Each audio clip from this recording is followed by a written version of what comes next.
aniversário do ancião, aniversário do Gustavo no mesmo dia 17, e daqui a pouquinho aniversário do Efraim. Mais à frente aí, o Efraim também, né? Não, mas já já. Se Deus quiser, nós vamos sobreviver a março. Agosto. Vamos. Agosto de Deus. Jesus! Não, meu aniversário é Agosto de Deus. agosto, pô. Então, agosto de Deus, meu Deus, Jesus, agosto o mundo está já calmo e é provável, gente, que aí você já transite na rua com os ETs, porque a galera vai tirar a máscarazinha, né?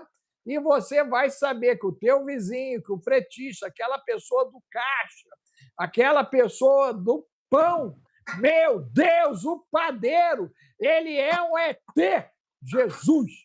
Você está preparado para aquilo que está por vir? Essa é a pergunta. Porque a guerra está dando um toque todo especial para o desacobertamento. E se olharmos, agora o que era um problema de 3, parece que virou de 14. O Efraim vai fazer a análise dele aí, e tudo indica que semana que vem, olha o que eu vou dizer, nós já estaremos em guerra total, ok? Então você fique ligadinho aí com a gente.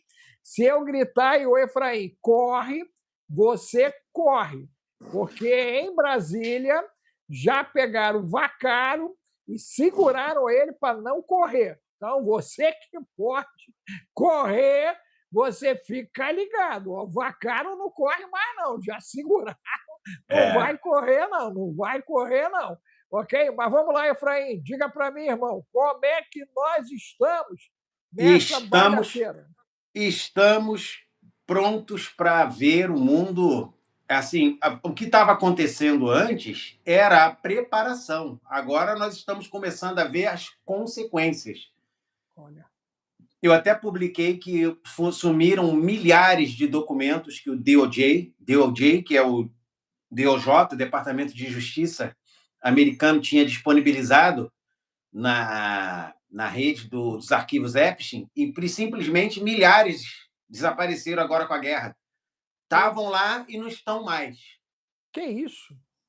Mas, assim, a verdade é que teve tanta gente que baixou esses arquivos que, meu amigo, eles tirarem não muda nada, porque todo mundo já tem isso na mão, já está mais do que... Eu vi até, tinha um que mostrava a linha, dentro dos arquivos, tinha lá um genograma lá da família Rothschild que também sumiu. Aí o cara já postou de volta, ó, vocês tiraram, mas está aqui, ó. Que estava assim a questão bancária, do envolvimento bancário dentro dos arquivos. Então tem muita coisa ali que sumiu. Então a gente já está vendo as primeiras consequências no mundo. Hoje, por exemplo, eu vi acabei de ver uma notícia fresquinha que a Emirates não está aceitando passageiros russos lá numa ilha das Maldivas. Na ilha Maldivas, os russos, a Emirates só está aceitando levar cidadãos de Dubai, cidadãos do Emirates. Aí tem, acho que, não sei quantos russos que compraram a passagem, mas não estão sendo permitidos entrar, porque entre os drones que atingiram Dubai, haviam drones de fabricação russa. Então a Emirates falou, não vou transportar russos na nossa aviação, porque eles estão atacando aqui com drones russos. Então, assim, a gente está falou começando o a ver... cara para voltar andando para casa, ele que volte Ele vai ter andando. que... não, aí disseram que tem voo, mas só daqui a 2 semanas via Istambul, que é outra empresa, né? Porque a Emirates é via Dubai. Então, assim, a verdade é que as consequências iniciais, tanto na questão dos arquivos, quanto nessas consequências nacionais. Hoje eu vi, por exemplo, eu não publiquei, o Starmer, o primeiro-ministro britânico, chegando num evento que está havendo dentro do grupo ali islâmico palestino, um evento lá dentro. Aí chega o embaixador palestino, que foi o cara que falou que o 7 de outubro foi uma coisa maravilhosa, aí ele abraçando o cara e dizendo, né, que apoia, que eles não estão apoiando ataques americanos, falando como se ele estivesse justificando. Aí o pessoal, olha que subserviência o primeiro-ministro mostra a um grupo que já é dominante praticamente na política britânica. Então, Mas o Reino assim, Unido não falou que ia entrar arrebentando estão com ele? já, eles estão participando, só não estão apoiando os ataques, estão ajudando nas defesas. Por E o exemplo, que... o Ah, porta-aviões Charles de Gaulle, francês, foi mandado para defender a base naval francesa no Chipre. Né? Então, eles não estão entrando nos ataques, estão entrando em defesas de interesses ligados ao continente. entendi. Você acredita que isso evolui ou fica só nisso? Ah, evolui. Por isso que eu estou falando, nós estamos vendo algumas primeiras consequências desse conflito, né, que estão despertando uma série de situações inesperadas em áreas diferentes. Falei dos arquivos, consumiço de vários arquivos, falei da questão dos russos começarem a sofrer se os drones russos continuarem aparecendo em outros países, os países vão retalhar a Rússia por causa disso. A Rússia instou o Irã a parar de atacar os campos petrolíferos dos países, instou publicamente. Fez lá uma nota dizendo que atacar os campos petrolíferos de países árabes era um erro grave que o Irã estava cometendo. A gente fala, publicamente eles falaram isso, mas não sei se eles falaram isso individualmente. Eu até publiquei, botaram aí que a França é uma piada.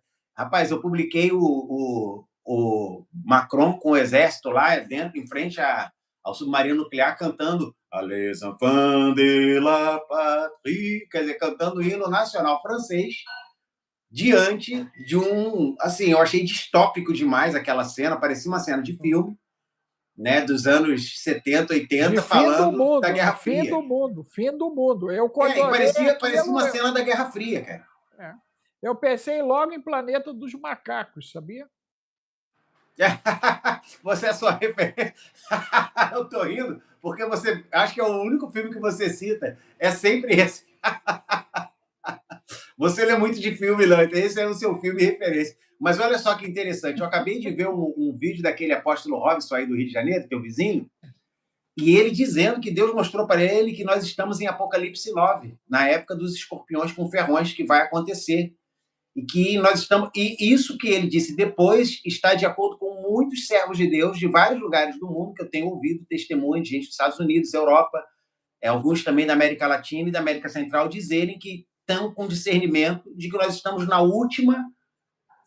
último minuto para meia-noite. E é interessante isso, e nesse sentido eu concordo, porque não são só os acontecimentos, é o próprio meio espiritual que o mundo está se tornando.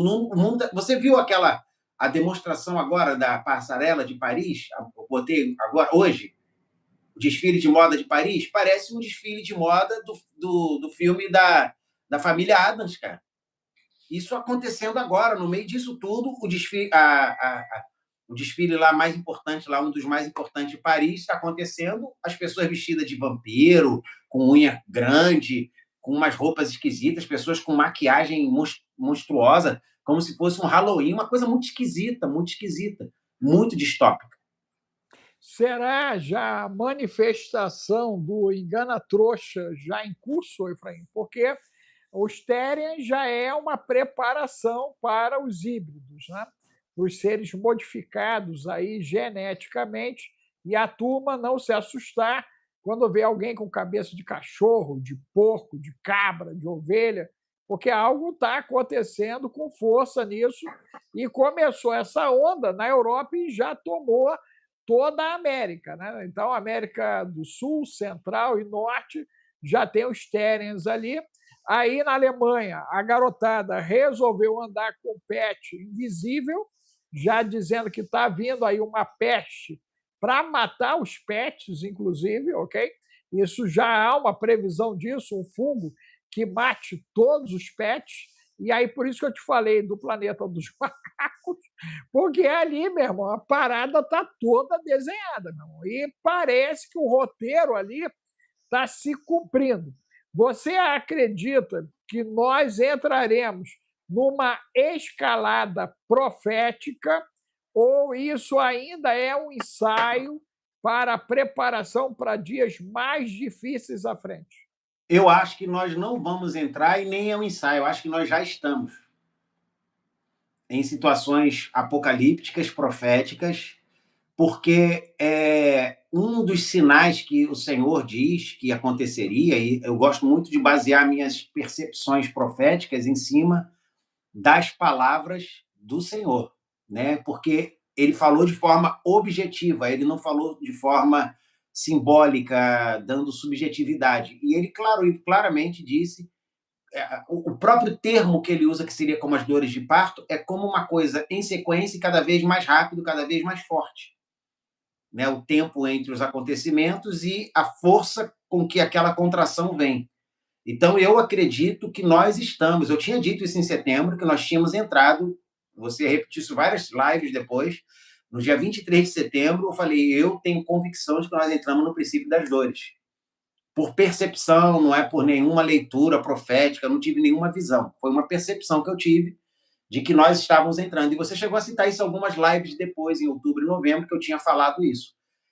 A prova de que nós entramos é que de setembro para cá, se você pegar o número de acontecimentos apocalípticos, proféticos ou geopolíticos que aconteceram de lá para cá, é absurdamente elevado em relação a anteriormente.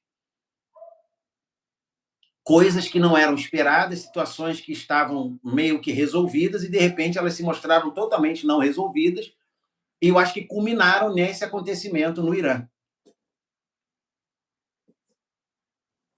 Minha gente, você que entrou, está me devendo o seu like aí, você está nos devendo o 15 importante, o 1 com a sua localização, ok? Coloque para nós aí a sua localização. Eu vi que no início tinha uma galera da França e do Japão, fiquei animado, que voltaram a entregar no Japão, ok? Tem já também a França presente. Coloque aí para nós o 1 e a sua cidade, aonde você está, ok? Bote depois o 15 importante, dê seu like, contribua com 5 centavos de real, de dólar, de euro, para poder impulsionar o conteúdo, né? Nós temos que lembrar para vocês que essa plataforma ela é paga, ela não é gratuita. Muita gente, né, vive a fantasia que é de graça, e não é. Você tem os assinantes que mantêm o canal, ok? E alguns assinantes aí, como o Luiz Armando, a Petrini, né? A turma nos ajuda, todos de verdinho, printem a condição de assinante, manda para o Zap, o 21995 31 34 67, você vai ganhar o seu mimo, ok? Inclusive, nós estamos liberando o mangá, o número 1, em português, e também tem em inglês o mangá do Ancião, né? A turma do Bill. Você que não está no Santo Bill, ganhando em dólar, deveria, o Zap é o 21 995 31 34 67. Importante ter renda extra. Importante você estar no cripto aproveitar, com Efraim, ou cripto com Efraim, porque tem sido ensinado como se proteger financeiramente, gente. Tá show. E até eu vou perguntar isso daqui a pouquinho para ele, para onde é que vai esse... Não me pergunta ainda não, que eu quero fazer uma participação com as pessoas que estão participando. Por exemplo, nós temos aí assinantes R. Mota Vieira, Ana Maria Napolitano, e vou falar também a Patrícia Martins, e os lugares que as pessoas, a gente sempre pede para colocar e às vezes esquece de falar. Ó, temos aí o Neto de Brasília, o Wallace do Rio de Janeiro, a Adriana de São Paulo, a Patrícia, que já falei, que é de Ubatuba, São Paulo, a Camila do Paraná, o Guime de Lisboa, o Dani Vinente de Belém, São Bernardo do Campo, que é a Terezinha, Santa Catarina, que é o Jonas, a Aline de Esteio, Rio Grande do Sul, Ádua de Espanha, boa tarde, Luiz Armando, que é de Salto, de São Paulo, Adriana, né? A Ana Paula, que é do interior do Rio Grande do Sul, Simone de Sorocaba, que é São Paulo também, o Philip de Brasília, né? A Karine do Rio de Janeiro, e Felipe Matos, de Brasília, Sirlene, de Brasília, Paulo Silas, de Brasília, Luciana, do Rio de Janeiro, Lucy Cook, de Washington, D.C., tá ali, ela é vizinha do Trump, né? A amiga lá da Melânia. E Mota, de Trindade, Goiás, Felipe Matos, de Brasília, já falei, e a Poliana Queiroz, do Rio de Janeiro. Pronto. Dando uma colher de chá aí, o pessoal que está colocando as cidades, aposto que todos que botaram a cidade deram like. E quem não bota a cidade não dá like, não bota a cidade, não contribui. Às vezes está ali e fala assim, não vou dar like só para eles pedirem. Eu acho que tem gente que se diverte com a gente pedindo like, cara. Que fica rindo, fala, eu não vou dar de maldade, não vou dar para pedir mais. Não faz isso com a gente. Estamos aqui de boa vontade. Então dê o seu like, contribua com o seu like. É um joinha que você pode dar aí. Fecha o comentário, dá o like, bota 2 cliques na tela ou clica lá em cima nas pessoinhas que aparecem e você vai aparecer a opção de like também. Tá certo, então, gente. Olha, entrou, bota a sua cidade para nós, o número 1 é a cidade para chamar a atenção. Depois mete o 15 importante, depois dá o like, depois vira assinante, nos ajude contribuindo, gente. Com 5 centavos de real, dólar e euro. Aí, ó, perguntaram aí para você, doutor Alex, se nós estamos vivendo a Terceira Guerra Mundial. Pergunta, doutor Alex, estamos vivendo a Terceira Guerra Mundial? Segundo o apóstolo Efraim Gueburá. Aí, joga na minha conta. Segundo os estudos do Código de Enoque e do Gueburá, o Efraim disse que, e está registrado aqui também, que a Terceira Guerra já iniciou há algum tempo. Na realidade, ela já está acontecendo há cerca de 2 anos, e agora é que ela está tomando a forma para você compreender a bagaceira, você compreender que as nações estão se matando dentro de uma agenda, porque a guerra Ucrânia e Rússia agora virou churrasquinho da esquina, o Paquistão está obliterando o Talibã, ok? E nós agora temos 14 nações, é isso, Efraim? Envolvidas. Só no Oriente Médio são 14 nações, mas se você contar as nações que estão se envolvendo, por exemplo, nações como o Japão, que disse que não vai permitir que o Irã tenha armas nucleares, nações que estão se manifestando, nações que estão se colocando numa situação bem complicada, não estou dizendo certo ou errado, não estou julgando a ação dela, mas, por exemplo, hoje o Pedro Sánchez, o primeiro-ministro espanhol, fez uma declaração que, na verdade, ele tomou a decisão de não aceitar que os aviões americanos pousem ou passem, estejam. Tinham 15 caças, 15 tanques, aviões-tanques. Na Espanha, tiveram que ser enviados para a Alemanha, para outros países, porque a Espanha não quer participar de nada que os Estados Unidos está fazendo. E ainda falou mais: não concordamos, não estamos a favor e não estamos preocupados com as consequências que vamos sofrer, porque estamos prontos para lidar com elas, se for necessário. O que as pessoas não sabem é que a Espanha, historicamente, a família real espanhola, não permitiu, por exemplo, que o título de rei de Jerusalém, que é um título de honorífico real, fosse devolvido a Israel. Isso foi pedido há mais de 40 anos, eles vêm pedindo, e todas as vezes que o pedido é feito, a Espanha recusa, e esse título continua ligado à família real espanhola, que é o título de rei de Jerusalém. Eles não abrem mão. Então, assim, ali não tem só uma... O pessoal faz uma leitura muito simplista das ações, às vezes, geopolítica. Ali não tem só uma questão de esquerdismo ou... Sai desse discurso. Gente, eu vou até mais longe. Vou fazer uma afirmação bombástica e perigosa. Assim que nós chegarmos a 150 likes, eu vou fazer uma afirmação que eu nunca fiz, se chegarmos a 150 likes, a respeito do que eu acho que vai acontecer e que está acontecendo e que já aconteceu, e vou deixar para 150 likes, sim, porque ela é corte, ela é importante, e eu vou ter que bancar essa afirmação, no sentido moral, de que eu posso estar enganado, mas eu acredito que não estou, de uma transformação que aconteceu e ninguém percebeu. Meu Assim que nós Deus. chegarmos a 150 likes, o doutor me lembra que eu vou fazer essa afirmação e vai chocar as pessoas. Gente, olha só, falar em chocar, Coreia do Norte, né, que é o ovo do dragão. A China, que é considerado o dragão. Essa turma com a Rússia vai se movimentar ou eles vão ficar apenas assistindo à obliteração do Irã, porque, segundo o Trump, ele já liquidou mais de 50%, mas os mísseis continuam caindo, né, Efraim? Eles não conseguiram impedir essa madrugada nossa, né? Manhã do teu dia aí, eles voltaram a obliterar, né, a situação de Teherã, de um lado, e do outro lado eles estão largando o aço em cima das posições de Israel e também dos Estados Unidos. Em que pé ficou essa madrugada? Você acredita que quem está ganhando essa guerra? Porque o bendito americano e o israelense disse que passou o cerol no primeiro escalão, né?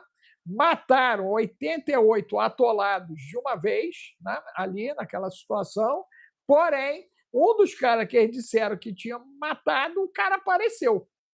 Mahmoud Ahmadinejad, né, que é o ex-presidente. Inclusive, eu até publiquei isso, que ele é um dos nomes mais influentes hoje por causa dessa eliminação de tantas figuras importantes dentro da política iraniana. O Ahmadinejad virou um nome de grande influência atual nesses acontecimentos. E realmente, Israel publicou que havia eliminado ele e ele apareceu vivinho, tendo a mão beijada pelas pessoas na rua, cumprimentando as pessoas.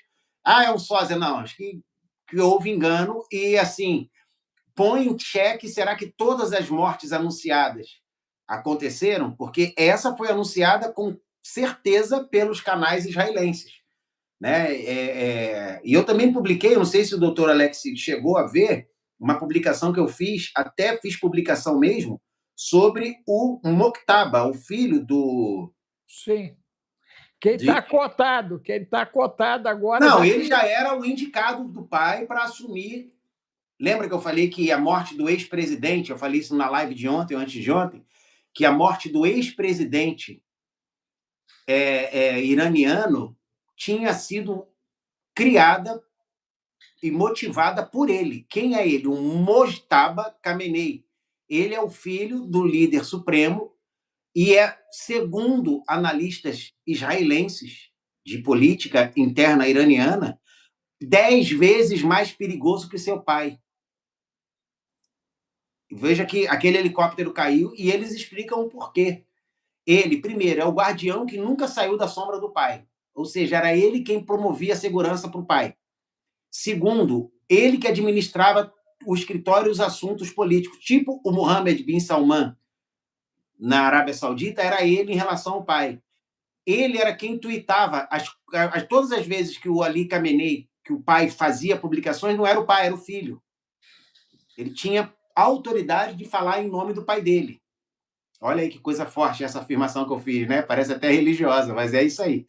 Ele é muito próximo dos líderes da Guarda Revolucionária Islâmica, da Força Quds e da Baj, que são as 3 forças iranianas mais poderosas dentro do militarismo e da influência política. Ele é quem deu a ordem para executar os manifestantes, é ele que tinha autoridade para dizer execute. Ele quem mandou desligar a internet contra a vontade. O Pazeshkian, que era o presidente, não queria que desligasse a internet e ele falou, desliguem, e desligaram.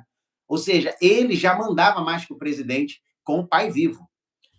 Ele era o homem que o Soleimani, aquele general que foi assassinado em janeiro de 2018 por ordem direta do Trump, que era o general mais amado pelo Irã, que era o líder das forças Quds e o cara responsável por todas as frentes criadas pelo Irã nos últimos anos, quem criou e deu toda a sustentação, formação de identidade, de tudo para Hezbollah, Houthis, Hamas, força iraniana,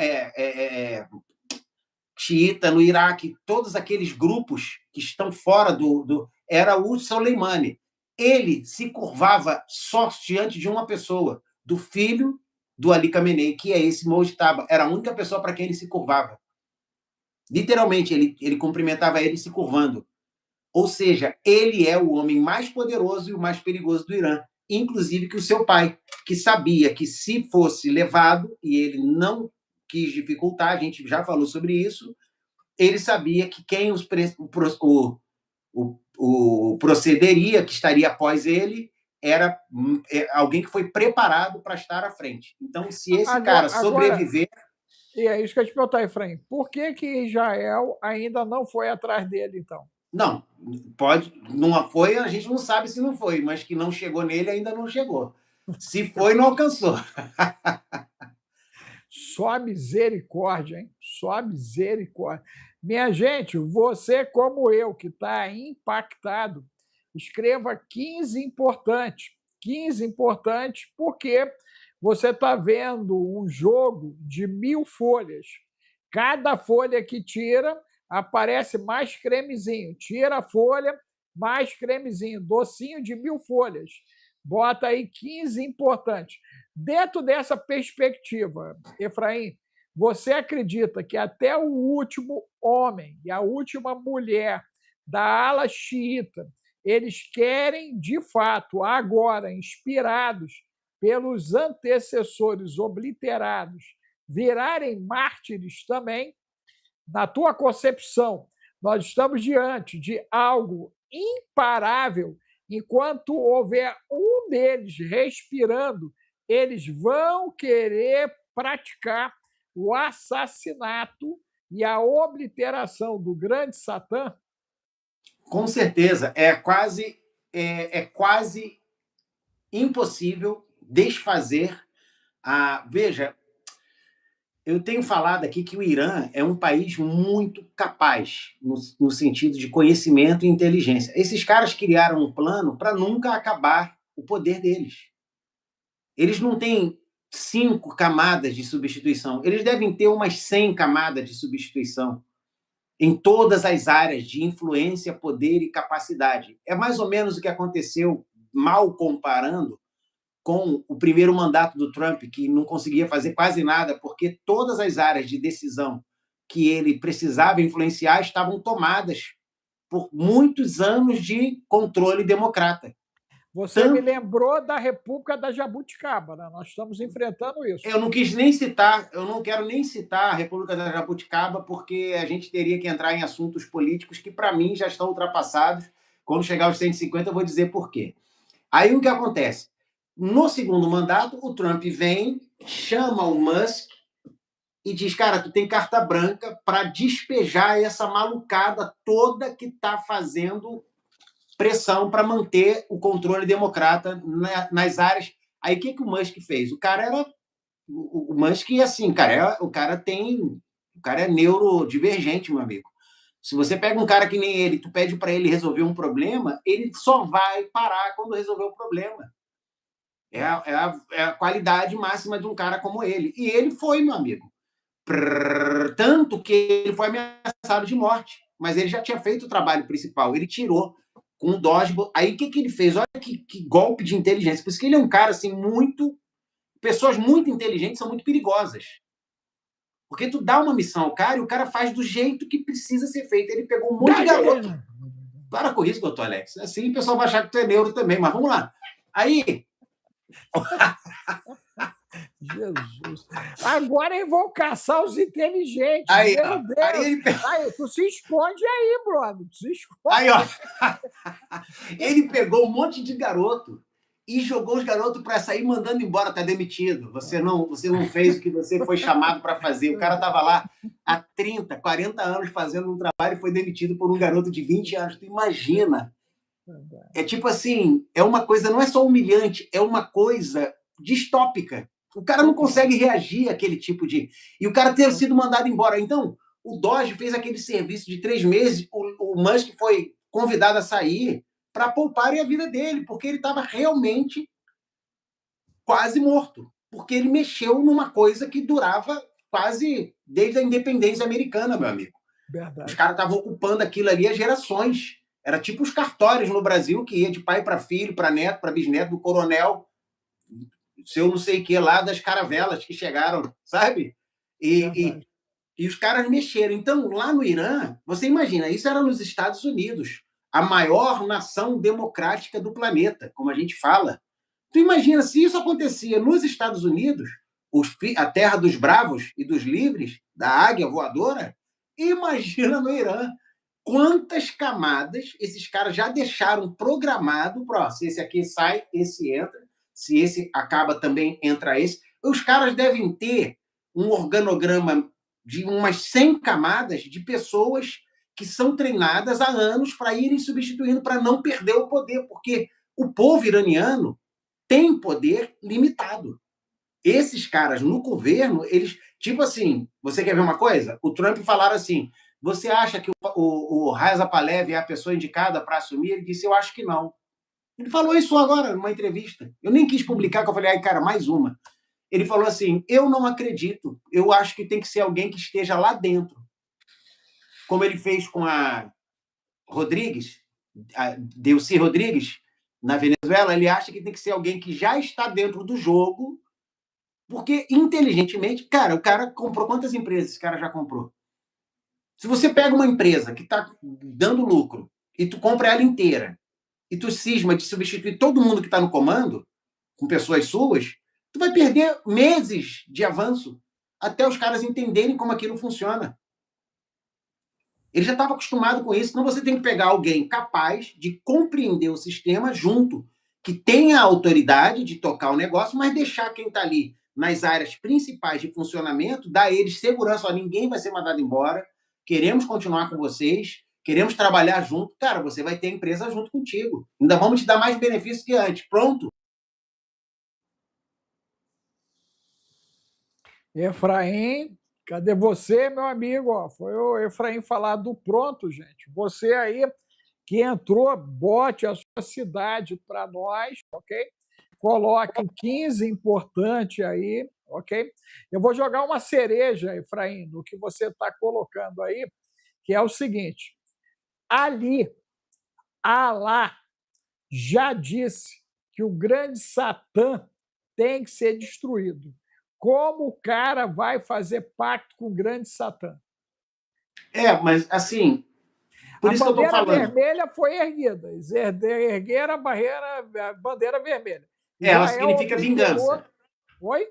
Ela é a bandeira da vingança. E 88 líderes religiosos, né, foram fulminados de uma vez só. Segundo o relato israelense, que eles estavam votando. Olha só a notícia que eu tenho aqui, para você ver como é que às vezes.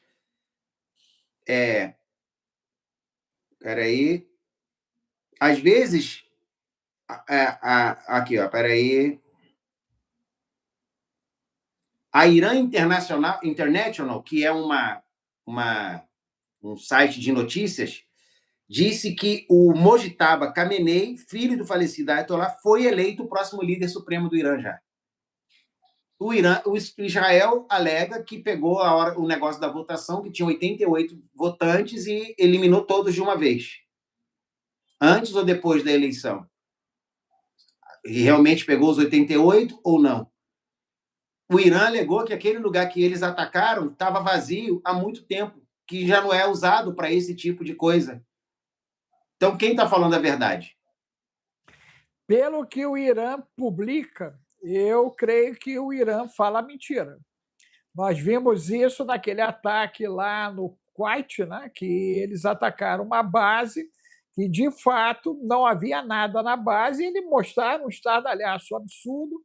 Eles fizeram imagens para a população que atacaram lá os navios americanos, causando uma baixa gigantesca. O Irã não tem credibilidade, ele trabalha com desinformação escrachada, né? E faz parte até da mentalidade religiosa deles. Agora, olha que coisa interessante. Os Estados Unidos afirmam que já afundaram 17 navios iranianos. É um número bem grande de você ver, quase que a frota... Eu não sei se a frota brasileira tem estudo de navios de guerra. E pegaram o submarino dele também lá. Afundaram o submarino deles. é isso que está acontecendo. Então, assim, em termos de notícia, vamos chamar assim, eu acredito que os ataques americanos e israelenses, e assim, o pessoal está falando muito da assimetria financeira. Então, um drone iraniano custa $35.000. Um Tomahawk, que ele atinge aquele drone para derrubá-lo, custa 500, não, acho que é 500 mil. Agora eu não lembro. Um número absurdo. Então, cada vez que. E eles falam assim que os caras têm 80 mil drones desses já prontos. Aí o pessoal fala: o que o Irã está fazendo é obrigar os Estados Unidos a gastar milhões. Tu acha que os Estados Unidos está se lamentando de gastar muito mais do que o Irã? As pessoas não entendem que, financeiramente, para um país em guerra, gastar dinheiro com guerra é ganhar dinheiro com guerra. Eles são os maiores fabricantes de armamentos do mundo. Cada armamento que eles perdem é emprego que eles estão gerando e mais lucro que eles estão gerando para a sua própria indústria. E detalhe, abrindo espaço para pesquisa de equipamentos mais sofisticados para darem melhor resposta no teatro de operações. Inclusive, né? Nesse caso, Efraim, eles ainda não usaram as armas que prometeram ainda, não foi usado. Ainda não, mas só que o Marco Rubio, o Pete Hegseth, que é o pessoal está me cobrando aí que já passou de 150. Eu não estou enrolando não, gente, estou respondendo as perguntas, mas vou dar a minha afirmação, já tá garantida. E não é palhinha não, é a afirmação que eu vou ter que bancar ela. Mas vamos lá. O Pete Hegseth, que é o secretário de guerra, ex-secretário de defesa, porque a Secretaria de Defesa acabou e voltou a ser o que era, olha que interessante, até na época da Segunda Guerra e depois um tempo, era Secretaria de Guerra. E virou Secretaria de Defesa, porque na época da Guerra Fria era mais interessante fazer negociações, e com o Trump voltou a Secretaria de Guerra. O que eu falei na época, acho que ninguém levou muito a sério, eu falei, gente, isso demonstra que os Estados Unidos vai mudar a sua política diplomática para estado de guerra. E agora a gente está vendo que é verdade. Porque parecia só... Porque eu acho que as pessoas ainda não entenderam que o Trump não é factoide. O Trump não é um cara que fica falando coisas por falar. E ele, tudo que ele está falando é assim, ele vai lá e cumpre. E cada vez mais ele se torna credível por isso. Só que ele não enfrentou ainda a sanguinidade de Lampião. Meu Deus! Ele tomou uma na testa porque invocaram o espírito de Lampião, cara. O negócio é sério. Não estou sabendo disso não, doutor. Estou tentando entender. Na Jabuticaba, meu irmão, o cara da Jabuticaba, ele falou para o Trump baixar a bola porque ele não viu a sanguinidade de Lampião ainda. Meu Deus. Verdade, isso tem 48 horas que foi falado. Entendeu? E até eu botei no post ele falando e botei, né, um jagunço, ok? Puxando a peixeira para partir para cima. Ai, Jesus. Então você vê que assim, eu não sei. Bom, vamos para a minha afirmação, que já passou de 150. Eis aqui citação de Efraim, que eu vou ter que bancar ela. Ao meu ver, todo o tempo que nós tivemos entre 2020 e 2025 foram 5 anos de preparação. Todo o discurso woke, direitista extremo, que para mim são dois, desculpa você que é direitaço, para mim são duas lâminas da mesma tesoura, é a extremização da opinião, é manipulação. Se você virou aquele cara que defende qualquer coisa da direita como sendo de Deus, você já foi lavado a mente e não sabe. Se você defende qualquer posição da esquerda, mesmo a mais tapafúrdia, como sendo certo, você já teve a sua mente lavada e já foi. Então, a minha declaração é a seguinte: 5 anos, esse tempo woke, de lacração, acabou em 2025. Eu acredito que em 2026 nós estamos vivendo os últimos momentos de contração da Terra. estamos terminando em 2026 o tempo das dores. E é possível, e eu creio que ainda esse ano nós vamos ver os primeiros sinais da tribulação. É uma afirmação perigosa, vindo de um cara que o doutor Alex conhece, que joga no seguro pra caramba, que sou eu, para fazer esse tipo de afirmação. Não vi um anjo, não tive uma voz falando ao meu coração. Deus não abriu o céu, abriu um pergaminho e falou, Efraim. Não. Eu estou afirmando categoricamente que nós estamos, em 2026, em algum momento, a entrar no período da tribulação. Que nós temos 2 períodos de tribulação, a tribulação e a grande tribulação. A tribulação começa com sinais de paz e a grande tribulação com a verdadeira guerra, que ainda não estamos vendo. O que caracteriza a tribulação desses dias são terremotos em vários lugares, pais se virando contra filhos e filhos se virando contra pais. Eu vi uma imagem hoje de pessoas sendo mortas na África por afogamento em famílias inteiras por causa da fé. Isso está acontecendo. Eu vi um primeiro-ministro de um país ficar fazendo vênias para uma religião, para um grupo religioso, com medo de causar neles algum tipo de desconforto. Então, eu creio que pais e filhos se virando um contra os outros está acontecendo. Creio que essas guerras que estamos vendo acontecer agora e os rumores de guerra maior que a Terceira Guerra, que para mim já começou a Terceira Guerra, ela começou primeiro com a pandemia, depois ela continuou com guerras híbridas de informação, depois ela passou por guerras comerciais e econômicas e financeiras, e agora nós estamos entrando na guerra de tiro e bomba, de ambos os lados, que não é ainda a grande guerra, porque a grande guerra ainda está por se manifestar. Quando essa grande guerra se manifestar, ela pode acabar rapidamente com algum tipo de dispositivo de grande pressão, que vocês entendem do que eu estou falando, e de grande fissão, né? Acontecer. Aí para, porque vão falar, peraí, isso mudou nossa forma de ver.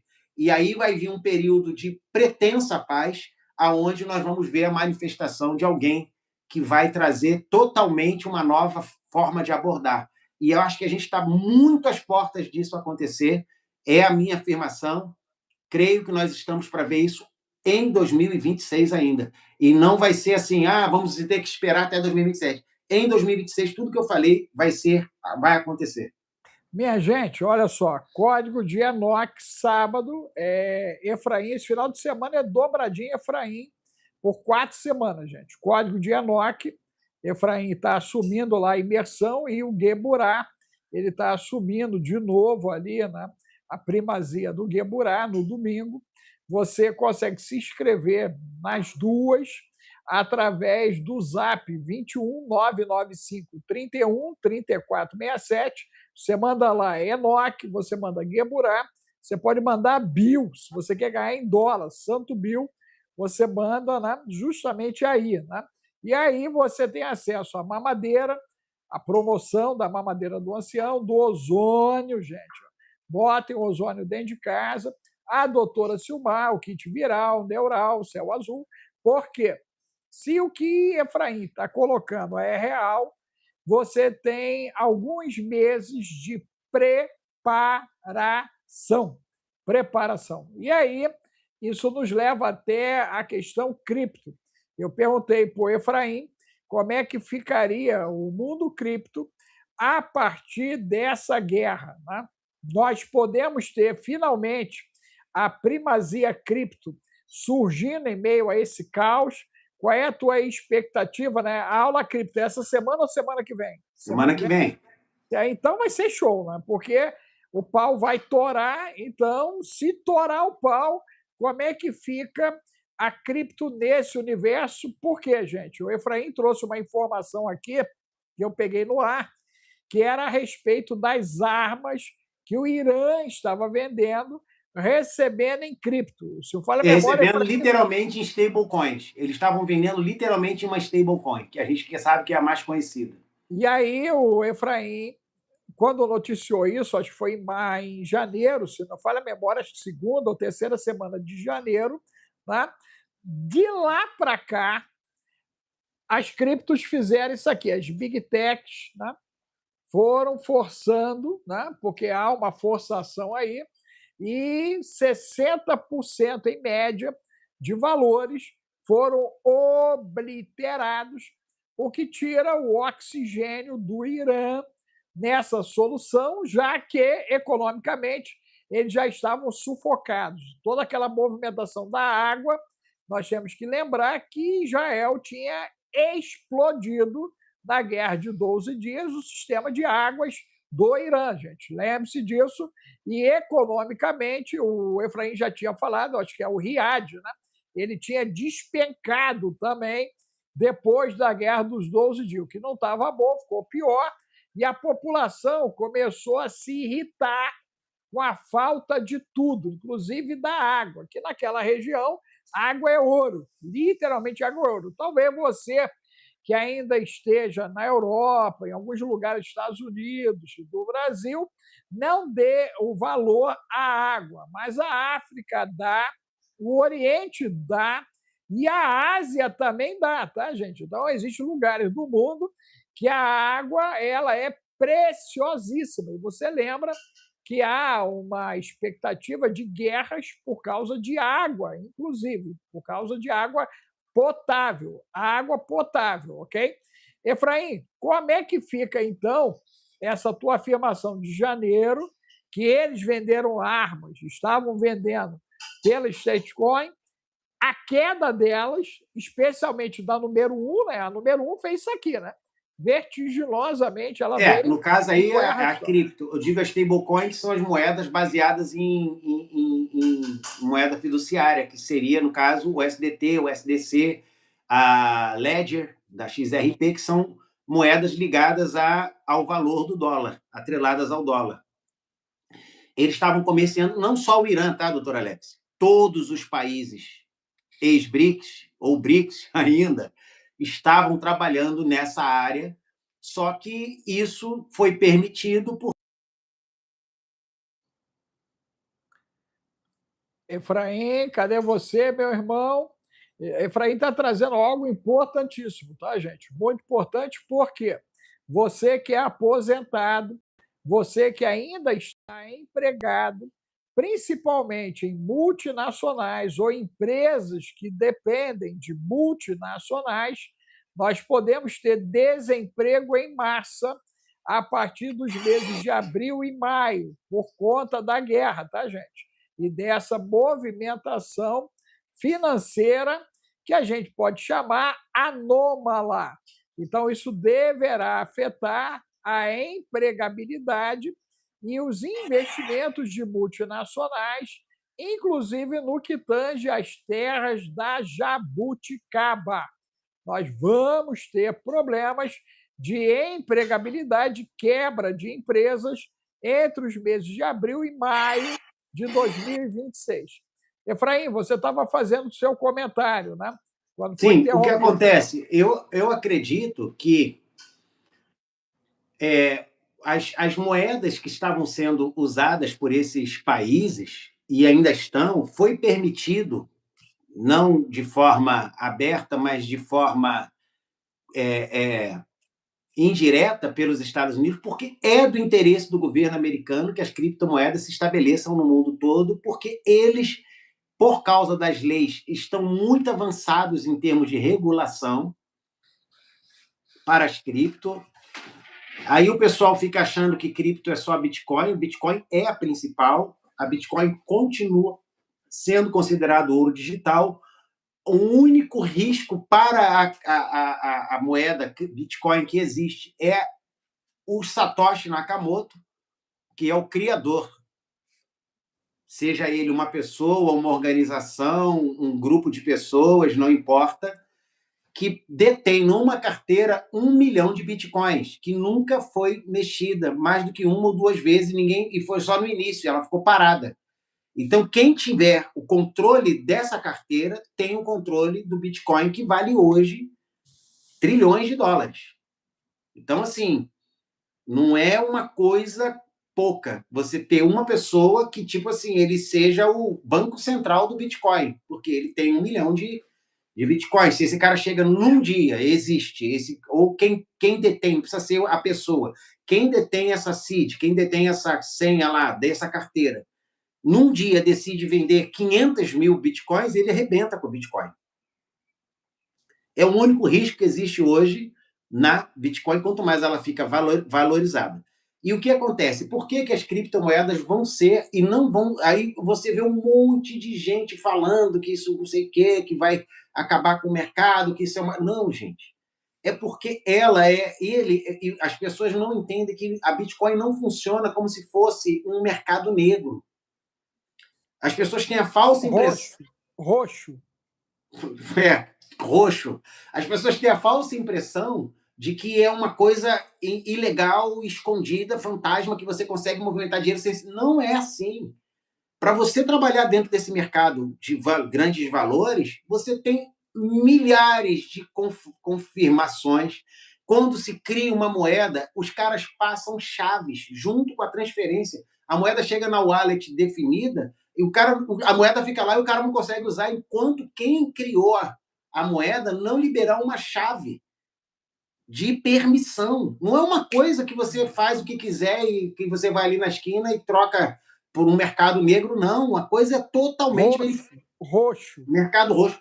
O que eu quero dizer com isso? Que ela é uma área muito bem estabelecida. A diferença é que ela é feita em blockchains e não em redes Swift, bancária ou aberta. Ela é guardada em blocos. E isso torna ela muito mais segura do que a outra. Por quê? Porque cada vez que uma transação é feita, ela recebe várias confirmações de vários computadores e softwares independentes que são tipo contratados para fazer a verificação daquela transação. Quanto maior a quantidade, mais confirmações são feitas. E às vezes leva 24 horas com dezenas, centenas de confirmações de contrato para ver se aquilo é ali. É tipo assim, não é uma coisa aleatória feita de qualquer maneira. Em outras palavras, quanto mais esse mercado se desenvolve, mais confiável ele se mostra. E as pessoas, não conhecendo a realidade dele, ficam falando um monte de besteira aí na internet. Eu vejo um monte de cara com cara de inteligente, ou fazendo arte inteligente, falando que isso aí que vai acabar, que as pessoas estão... eu trabalhei tantos anos com isso e vou te dizer, foi a pior coisa que eu fiz, voltei para o mercado tradicional. Gente, não é uma questão de estar no mercado tradicional ou não, é saber como funciona, quem está dentro do mercado realmente, não um cara que foi lá e fez trading com isso, porque ele se decepcionou com certeza, porque criptomoeda não é para ficar fazendo trade, ganha aqui, quando sobe, desce aqui, porque a vela, porque o marco da vela que deu... Para com isso, isso não é esse tipo de mercado, é um outro mercado que funciona com outras realidades, mas que parecem com o mercado tradicional, mas que tem uma outra dinâmica. E o que acontece? É um mercado que tem crescido cada vez mais e se mostrado muito mais confiável. E ele não está maior, porque ele não está sendo incentivado ainda pela maioria dos governos, porque eles ainda não conseguiram criar uma regulação que dê a eles controle. E vai ser difícil criar, por causa da forma que os blocos funcionam, que é a blockchain, que é a cadeia de blocos funciona. Tá? Mas que também dá para fazer. Não é que é irrastreável, é rastreável, mas não controlável, que são coisas completamente diferentes. Então, é só para dar essa dica para as pessoas não se deixarem iludir e enganar, achando que isso aí é uma coisa temporária que vai sumir e que vão criar uma coisa... Não tem... porque hoje, quando sair o quântico, o computador quântico, ele vai conseguir quebrar a... Gente, se ele conseguir quebrar a senha, a criptografia, que seria a palavra certa, das criptomoedas, ele já quebrou há muito tempo, há anos atrás, do seu banco. Pô. Então, assim, isso não quer dizer nada, que um dia vai ter um computador que vai conseguir, por causa da sua capacidade, quebrar as criptografias do Bitcoin. Grande coisa. Se ele chegar a quebrar uma criptografia tão complexa, é porque ele já quebrou todas as outras. Então, não vai ser seguro para nada. Quanto mais, não só para as cripto, mas também para todo o resto. Então, esses discursos que parecem uma descoberta, uma eureka, na verdade, são pessoas que não entendem, né? Outra afirmação: BlackRock são os donos da cripto. Gente, a BlackRock, ela não é... As pessoas... A BlackRock, para mim, é a nova versão dos Rothschild do século XIX. Tudo é ela que manda, ela que criou, ela que está por trás. Gente, tipo, o diabo é o cara que faz todas as maldades do mundo, como se o homem fosse um pobre inocente que não faz maldade por ele mesmo. Muita maldade que a gente vê no mundo é do homem. O príncipe das trevas se alimenta dessas maldades, que é diferente dele provocar todas elas, porque ele não é onipotente, ele não é onipresente, ele não é onisciente, ele é um querubim, ele está na altura de Miguel, ele não consegue competir com Jesus ou com o Pai, não tem como. Então, assim, as pessoas estão usando a BlackRock agora como o novo, né, visível... Bote expiatório. Como o cara que está por trás de tudo que acontece. Não é assim, gente. Os caras são grandes, são riquíssimos, poderosíssimos, mas eles não conseguem controlar tudo. Nós vivemos uma sociedade dinâmica, de organização complexa. Você vê aí no Brasil, um cara mudou dentro do Supremo, de repente mudou toda a dinâmica das coisas, dos acontecimentos. O cara que foi preso, foi solto, foi preso de novo. Pela mesma polícia que foi obrigada a assaltar, agora ela é obrigada a prender. Então, assim, não é... Cada coisinha que você faz gera uma série de consequências. Hoje eu publiquei um vídeo do Nicolás, né? Não o Maduro, Nicolás Verde, porque o Maduro foi preso, e eu botei o do Verde. O Verde é do Brasil, que é jovem, eu boto que é verde. O Nicolás Verde, lá de Minas, ele falando que estão dizendo que ele estava envolvido com o Catraster, como você fala, hein? Traster, o Banco Taster. O Banco Taster, mas, na verdade, ele falou, gente, é muito fácil me associar, porque um dia eu fiz um programa que eles eram um dos investidores, mas nessa época eu não sabia nem quem era ele. Eu sou filho de pastor, frequento a igreja que meu pai é pastor, eu não sou da Lagoinha, e se fosse não tinha problema nenhum, mas as pessoas querem associar por nome, uma foto, um momento. Ou seja, a gente vive na época da narrativa e as coisas são muito complexas. Cada coisa que você disse, fez ou apareceu vai, de alguma maneira, influenciar na percepção que fazem de você. Vamos lá, Efraim. Maria Madalena, então, todo mundo com a pedra na mão, jogando, e o Senhor perguntando, né?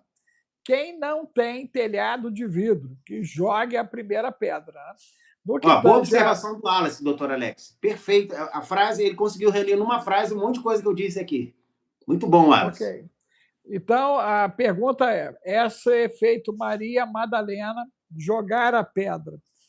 Agora parece que o Irã jogou a pedra na Turquia. Né? Tivemos uma colaboração aqui, parece que agora o Irã acabou de atacar a Turquia.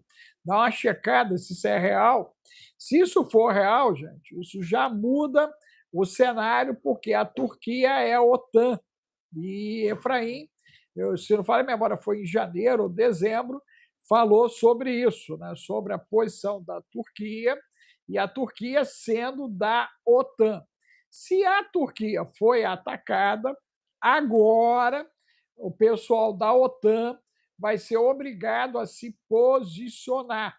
Já tinha acontecido o ataque em Chipre, Efraim relatou, inclusive, que a cadeira, né, lá agora ela é de Chipre. Chipre está no comando da situação. Chipre foi atacado.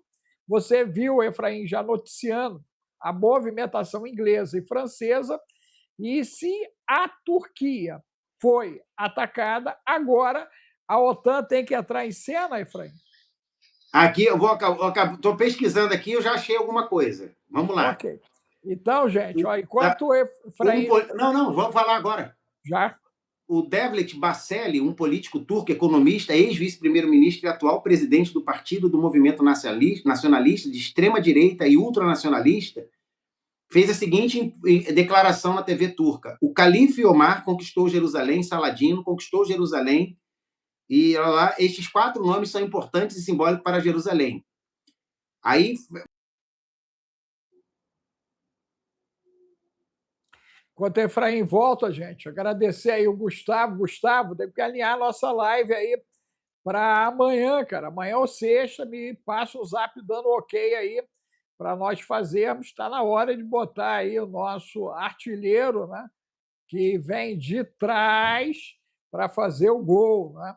Nosso amigo Gustavo aí joga como líbero.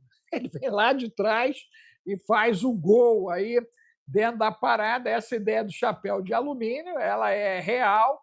O óculosinho de mosca também, tá, gente? Você já devia ter feito a aquisição do seu óculosinho de mosca. Meu Deus! Por que, que você não está com o teu óculos de mosca? Inclusive, Tenente, tem que comprar o nosso, hein?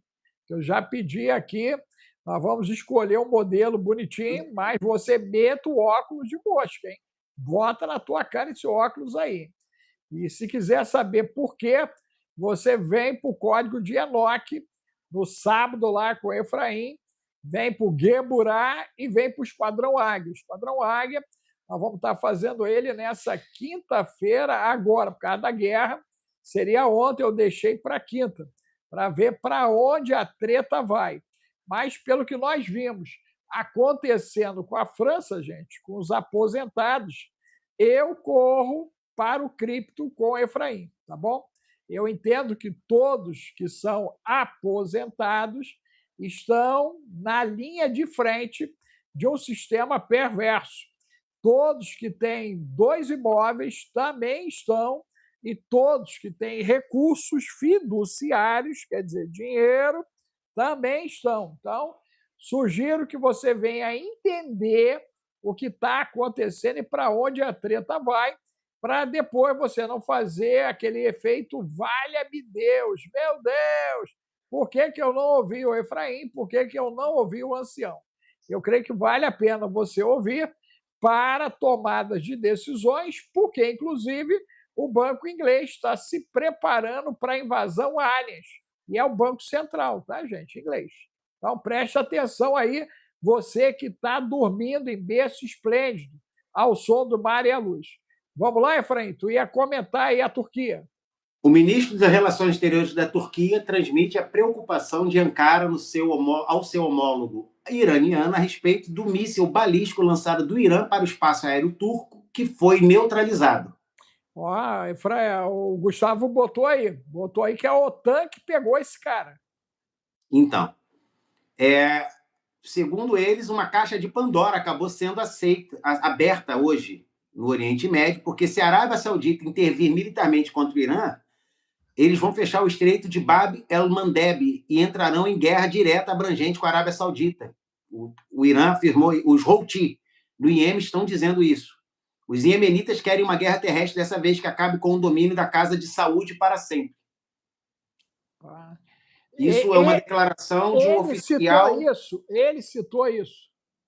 Foi um Houthi, uma fonte Houthi no Iêmen, fez essa declaração que se a Arábia Saudita interferir militarmente contra o Irã, eles vão atacar de forma terrestre porque eles querem acabar com esse domínio da Casa de Saúde para sempre.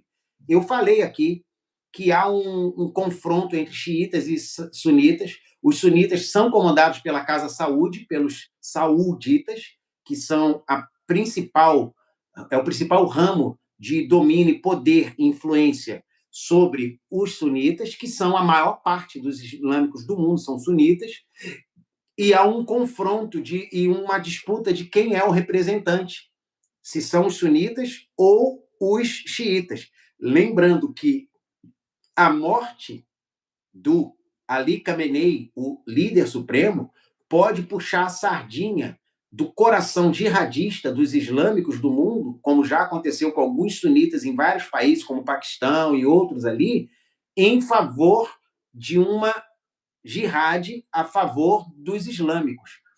O próprio Erdogan, né, adverte Israel e os Estados Unidos, afirmando que se a guerra contra a República Islâmica do Irã não cessar, a Turquia intervirá para proteger os muçulmanos.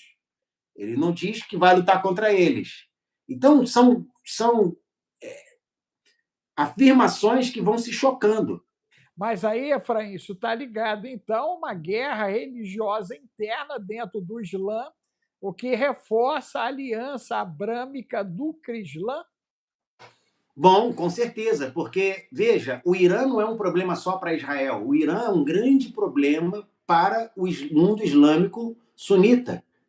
Os caras estavam se espalhando como uma hidra pelo Iraque, pelo pelo Líbano, em várias áreas Você de tem a influência. Síria, você tem a Líbia, e A Síria, a Líbia. segundo o sheik lá do Emirates, aquele que governa lá a parte de defesa deles, ele falou que a Europa errou em receber o esgoto do Islã e que eles iriam resolver dentro da fronteira deles.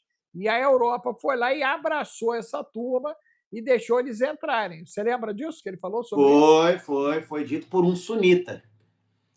E o que acontece? Um sunita, quando diz isso, diz, vamos dizer, despraz, tira o prazer do coração de um outro que acaba porque o que acontece? O radicalismo religioso ele atrai muito as pessoas. Então, de repente, eles estão vendo um lado combater o grande Satã, seja como eles quiserem chamar, e o outro se aliar. E muitos vão criando uma escolha. É a velha tesoura que aconteceu aí direto no Brasil, acontece nos Estados Unidos, só que dentro da realidade do mundo muçulmano. Então, segundo a informação que eu acessei aqui, deixa eu pegar aqui de novo, a questão é que o Hagset ele fala assim: estamos cientes desse envolvimento específico sobre a Turquia, embora não haja indício de que isso iria desencadear algo como o artigo 5º. Que é o artigo 5º? É o artigo 5º da NATO, ou OTAN, que mostra que se um país da OTAN for atacado, toda a OTAN tem que se juntar. Eles ainda não estão confiantes de que esse seja o caso agora com esse quase ou esse ataque pretenso sobre a Turquia. Efraim, a escalada da guerra de ontem para hoje, né? Você tem um panorama de quem está ganhando essa guerra, porque, de maneira efetiva, né, arrebenta de um lado, arrebenta do outro lado, ok? Número de mortos não significativos, no sentido de avanço estratégico de nenhum dos dois lados. A guerra está empatada? É porque essa coisa de ganhar depende da análise. Mas, por exemplo, em termos de perda, os dois lados estão tendo perdas significativas, sendo que as perdas do Irã são maiores hoje do que a dos Estados Unidos e de Israel, e eu explico o porquê. Porque simplesmente os Estados Unidos e Israel estão obliterando todo o sistema de defesa, todo o sistema de armazenamento de mísseis e de radares também. Por exemplo, eles, de novo, como na Guerra de 12 Dias, eliminaram a capacidade de defesa aérea do Irã. O Irã não consegue se defender. Eu até postei agora, enquanto deu esse apagão, fiz uma postagem de um meme de inteligência artificial que o Milei, presidente da Argentina, fez com o Trump pegando uma capa de mágico, fazendo aí aquela música de mágico, aí ele faz assim com a capa, bota sobre a cabeça do Maduro e do Ali Khamenei, aí quando faz assim, os dois desaparecem. E né, ele fazendo tipo assim, dois líderes que eram anti-americanos declarados agora desapareceram por uma mágica do Donald Trump.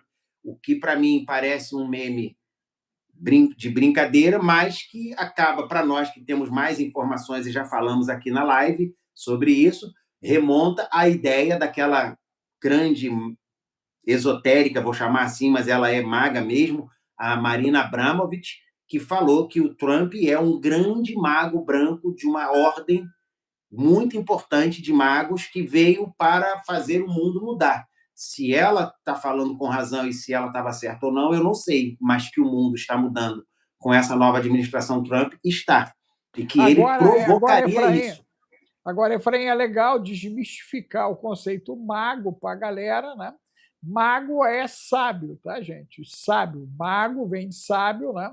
Efraim já mostrou aqui que Daniel, Sadraque, Mesaque e Abdinego, eles fizeram parte da escola de magos da Babilônia, e os três reis magos, mais um, quer dizer, o quarto, seriam oriundos, segundo alguns estudos, da escola de Daniel. Seria isso, Efraim?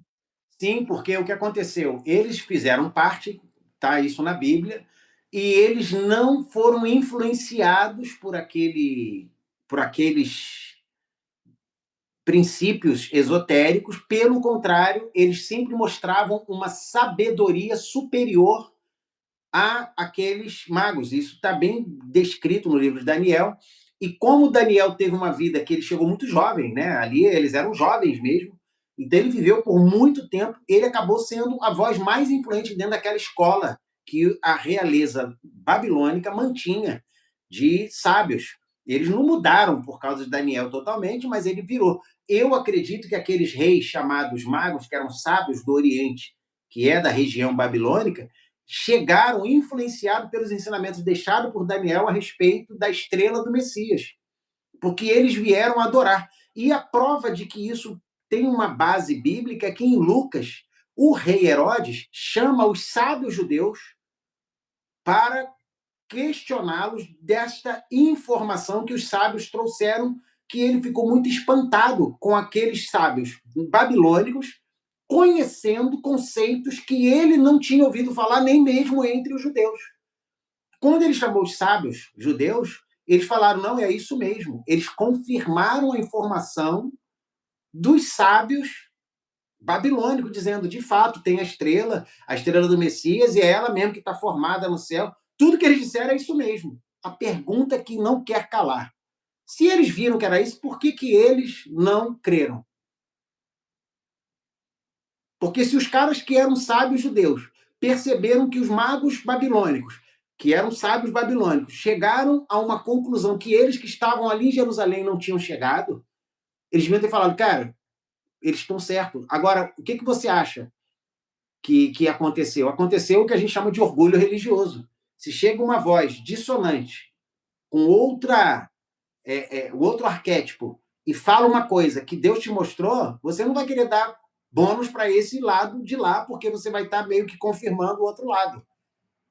Então, o que você faz? Você não dá crédito abertamente, publicamente, né, para você não se associar a essa gentalha, vamos dizer assim. Então, pode ter tido um efeito, assim, rejeição, porque os caras eram magos babilônicos, só que eles viram algo que os próprios sábios judeus não tinham visto, que quando viram, confirmaram, mas ao invés de crer, eles abandonaram porque não estava de acordo com o que eles planejavam ser, porque para ser tinha que ser do jeito que eles falaram. Aí veio, no ano 130, o cara que foi lá, o Bar Kokhba, quem quiser estudar aí, ele tinha todas as características talmúdicas de um Messias. Coisas que Jesus nunca se encaixou no Talmud. Por que eles não creram em Jesus? Porque ele não era talmúdico. Ele não era aprovável pela chamada e tão propalada, adorada, venerada tradição oral. A tradição oral não confirmava a manifestação do verdadeiro Messias, mas ela confirmou o Bar Kokhba. E aí eles creram e foram atrás de Bar Kokhba, dizendo, agora sim nós temos um Messias. Você imagina, eram 100 anos depois da morte do verdadeiro Messias e da ressurreição. Foi no ano 130. Ele morreu entre 30 e 33. Aí eles vieram e falaram, agora sim, esse está de acordo com os padrões da nossa cultura, da nossa tradição oral, da nosso Talmud, esse cara aqui é o Messias. Aí foram porque tinha um sábio, altissimamente, um cara extraordinário realmente, que era um rabi, que eu não lembro o nome dele agora, que ele confirmou pelos sinais que aquele cara era o verdadeiro. Ele sim carregava todos, ele era da casa de Judá, aquelas coisas todas. Aí eles foram atrás dele. E o imperador Adriano simplesmente foi lá, obliterou tudo, destruiu tudo. Os caras se espalharam, matou o Kokhba, matou todo mundo. E falou, acabou esse negócio de judeu aqui. Aqui o nome desse lugar agora é Filistina, porque aqui os filisteus estavam antes de vocês. Então eu vou fazer isso aqui, essa terra agora virou a terra dos filisteus. e vocês metam o pé daqui. Aí houve a chamada grande diáspora judaica, que judeu vem de Judá e não de Israel, é bem lembrar isso. E aí eles se espalharam, porque a última casa que tinha prevalecido até os dias do Messias e um pouco depois foi a casa de Judá, que agora se desfez. E quando volta em 48, volta como casa de Judá. Não pense que o Israel de hoje lá é todo Israel. Aquele ali é a casa de Judá, que infelizmente tem muita gente confundindo o movimento sionista, cabalista, Casari, e fica falando um monte de coisa, mas para mim é a casa de Judá, que se restabeleceu e vai achar um novo Bar Kokhba, cara. Para esses dias aí a gente vai ver um cara aparecendo, o próprio Lubavitcher, né, o Rabi Lubavitcher falou que ele falou isso em 1998, que o Netanyahu passaria a chave do reino ao Messias. Então, a gente está vendo ainda o Netanyahu no poder. Pode ser que ele estivesse se referindo a esse novo Messias que vai surgir, porque esse cara vai se encaixar todinho dentro das expectativas talmúdicas de novo. E vai vir um novo imperador, cara, romano, chamado Anticristo, que vai de novo esmagar esse negócio. Então a gente tá vendo aí um ciclo repetitivo histórico acontecer em nossos dias. Minha gente, Gueburá vai ficar pequeno domingo e código de Enoque no sábado. Então você manda aí código de Enoque, você manda Gueburá no zap 21 995 31 34 67. Você vai ter acesso aos materiais já gravados, ok? Tanto no código de Enoque quanto no Gueburá. São estudos para agora, literalmente para agora, para você ganhar entendimento, conhecimento, discernimento e, no final, o bom senso é seu. Está na hora do Richard de correr para as montanhas. Ó, ele apareceu hoje, eu vi um vídeo dele hoje, por acaso, tu ele viu? falando Aí, de uma... aí. Eu E falei aí? assim, rapaz, deixa eu ver aqui o pupilo do Dr. Alex. Aí ele estava falando, rapaz, de uma filmagem que foi feita e os caras estavam dizendo que era luz no poste, mas ele mostrou que era mais uma. É um portal, cara, que isso? apareceu. Um portal de espaço. Ver. É, muito interessante. Eu falei, caramba, essa do Dr. Alex vai vibrar com o pupilo dele. Ó, o Irã disse que vamos atacar embaixadas israelitas em todo o mundo se Israel atacar a nossa embaixada em Beirute. Que isso? Mas não tem interesse em atacar, a não ser que lá seja uma cabeça da Hidra, né? Com certeza, o Hezbollah deve ser comandado a partir dessa embaixada. Então vai ser obliterada. Você que está perto de alguma embaixada americana e de Israel, eu sugiro que você, nos próximos 30 dias, vá passar férias lá em Minas Gerais. Gente. Você sai para Minas Gerais e fica lá com os mineiros lá, comendo queijinho, batendo papo em volta lá do fogão a lenha, porque não tem jeito. Se a parada é eles estão, eles vão, porque a parada está assim, né? Aonde está, vai, tá, gente? Vai, mas vai mesmo, vai mesmo. Tem mais alguma notícia de última hora aí que você quer comentar? Decisão de André Mendonça, que autorizou a prisão de Vacari, como você fala, será submetida à segunda turma do STF na segunda-feira, sendo, portanto, julgada por Toffoli e Gilmar Mendes. Também integram a segunda turma Nunes Marques e Fux. O pau vai comer ali, né? Vai comer. Vai dar 3-2 aí. 3-2 fácil. 3-2 fácil. Mas é a jabuticaba. Jabuticaba está fervendo, gente. Brasil vai ferver em abril, hein? Escreva o que eu estou dizendo. E outra coisa, a operação que prendeu ele hoje determina um bloqueio e sequestro na casa dos 22 bi. Meu Deus! Não vai ferver, não, doutor Alex. A água já secou. Sabe quando a fervura chega tanto que a água começa a secar, evaporar? A água já secou, vai ser queimar de pé lá no fundo da panela, meu amigo. Jesus! Caramba, Efraim. Só Deus. Ou não. Ou não, acho que já rodou, porque o Equador já está metendo tiro lá nos traficantes dele. Com a ajuda dos Estados Unidos, a inteligência americana ajudou as tropas todas são equatorianas, mas toda a parte de inteligência e movimentação veio dos Estados Unidos. Povo de Deus, você se liga, hein? Tá na hora de você correr pro Código de Enoque, pro Gueburá e pro Santo Bill. O zap tá aí. 21 995 31 34 67. Pegamos o Efraim com o tênis na mão, ele deve sair para fazer a corridinha dele. E se eu fosse você, comece a correr, porque daqui a pouquinho, quando a gente der o comando, né? Corre! Aí você sai correndo, brother. Você não olha para trás, não. O texto bíblico diz que não pode olhar para trás, né, Efraim? Tem que se andar, né? Não, Jesus falou que quando vires o sinal da abominação, corram e larguem o que tiverem e não voltem. Corram para o monte. Sabe que teve vou terminar com esse comentário, um americano que teve um sonho, uma visão, não lembro, mas um judeu, perdão, um israelense, messiânico, contando isso, que ele teve uma visão, eu já falei disso aqui, ou sonho, mas ele foi muito vívido, e ele diz que ele estava lá em Israel, estava num lugar, não era Israel, nessa visão, e de repente ele viu o sinal da abominação, e aí a palavra vinha a ele, corre. Ele falou que quando ele começou a correr, pegou a família e começou a correr, eles foram teletransportados para Petra, na Jordânia. Olha.